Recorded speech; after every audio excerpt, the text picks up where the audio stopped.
Team USA moves to 4-0 in their lead-up games up to the FIBA World Cup as they beat Greece 108-86. They never trailed in this game. They started very quickly, got out to a pretty sizable lead, and then pretty much maintained it throughout. I think the closest Greece got was maybe 6 points, but the US never let them fully back into the game. Greece stuck around for a bit, but like was the case in all three of the other games, it was never really a worry, which continues to be very positive, and the Team USA is showing very positive signs that they can dominate this World Cup. Greece, I believe, was ranked number 9 in the world, but obviously, like was the case with Slovenia, they don't have their best player, their player that the whole team is built around, which is Giannis Antetokounmpo. But the difference between them and Slovenia is they will not be getting Giannis for the World Cup, whereas Luka is playing for Slovenia in the World Cup, and he was just held out for precautionary reasons.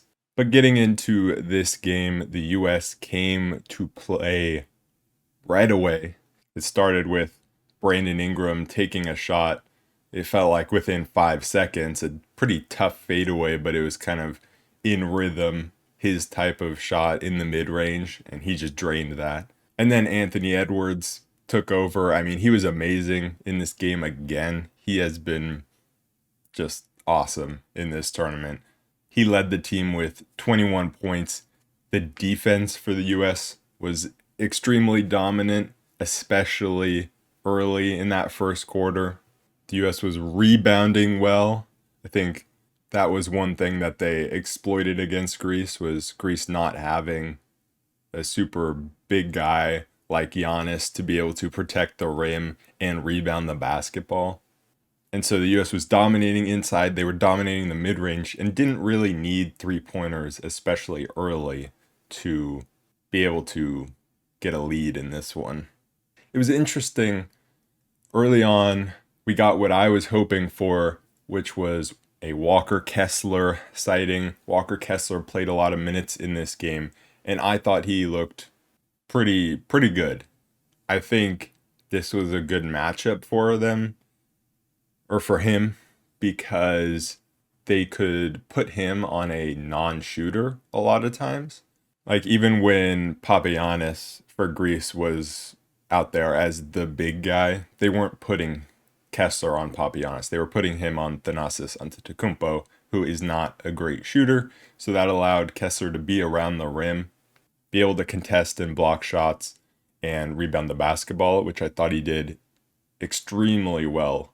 There were a lot of fouls in this game. Like, I feel like, everyone always talks about the FIBA game and how you can be more physical and there's less fouls. And that wasn't the case in this one. Both sides, I felt like there were so many fouls. The refs were calling the game super tightly. And so I think Walker Kessler picked up a lot around the rim, but also Jaren picked up a lot. Austin Reeves had like 4. Brandon Ingram was in foul trouble. I mean, there were so many guys in foul trouble. And I think the main way Greece was scoring was the free throw line. And it is interesting when you're only allowed 5 fouls if the refs come out and don't really allow you to play physical. I mean, 5 fouls, 1 less foul is not a lot, even though it's a shorter game. But I don't think the US has to worry about that too much. That's depth, and especially with Walker Kessler looking good, if Jaren gets in foul trouble, I think he's a good replacement. Obviously not as good as Jaren, because Jaren can space the floor and is probably more mobile. Like, Jaren was great in this game defending the rim as well. But obviously, I think the US getting the other team in foul trouble is more impactful than anyone on the US getting in foul trouble. The biggest problem for the US in this game that let Greece kind of hang around for a bit was just turnovers.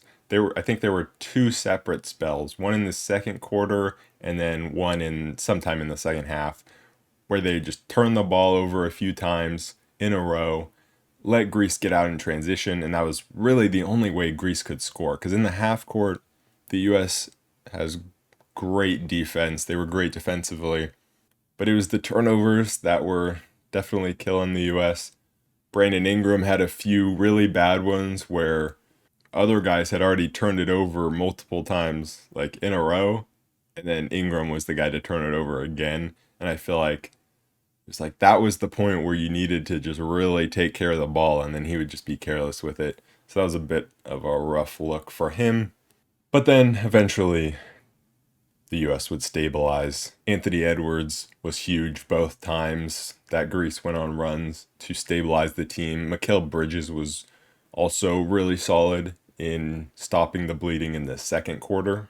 I thought Mikal had a very good game. But the one place where the US in all these games leading up seems to struggle in the rebounding department is off free throws. Like there was one time where they got out rebounded when Greece didn't even put a second guy to rebound, but it was the only one guy went to rebound the ball off a free throw and somehow he got it versus three Americans. That was rough. Got to rebound the ball on free throws. I feel like they've done that a lot so far in these four games. And I think the last, like, probably negative that I got from this game and from all four games really is Halliburton, man. He is just not a good defender. Like, I'll be watching him and he'll just lose his man, or his guy will go right by him.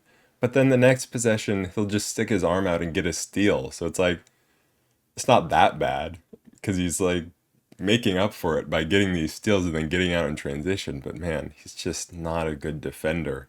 But he's so valuable offensively because in this one, he barely shot the ball. Like there were so many times where I felt like he could have taken open threes and he just passed them up. And it felt like he was just dribbling around until he would find the right pass.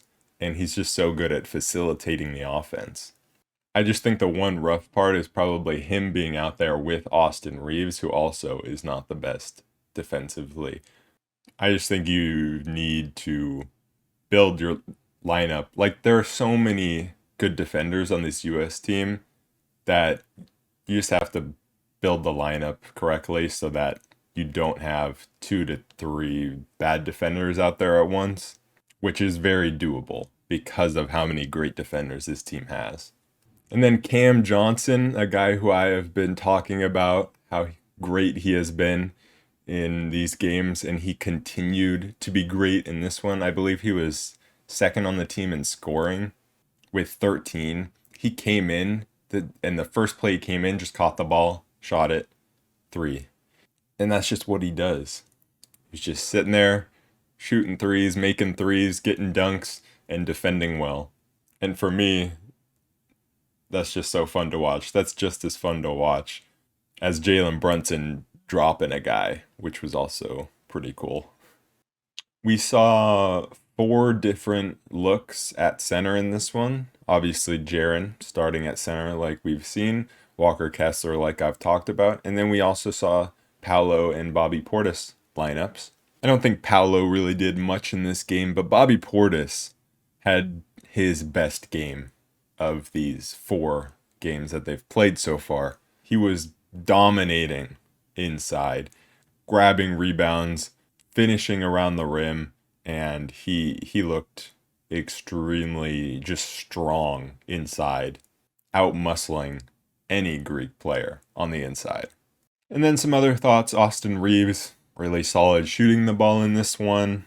I think the US looked at its best when playing extremely fast paced, but also I think at times maybe got a little too fast.